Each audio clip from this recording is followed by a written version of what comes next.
High high high, নামাজের মধ্যে দাঁড়াইছে, আজে বাজে চিন্তা মাথায় আসতেছে, কিন্তু খারাপ খারাপ কিছু দৃশ্য চোখের মধ্যে বাজতেছে।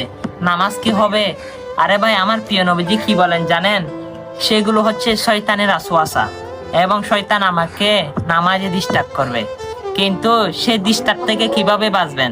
আমার প্রিয় নবীজি বলে, কারো যদি মনে খারাপ চিন্তা ভাবনা আসে নামাজের মধ্যে, তারা শুধু একবার পড়বে আউযু বিল্লাহি মিনাশ শাইতানির রাজিম বলে বাম দিকে 3 বার তুতু নিক্ষেপ করবে।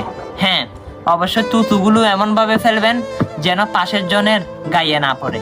আস্তে আস্তে তু তু করে আস্তে আস্তে করে ফেলবেন, বুঝছেন?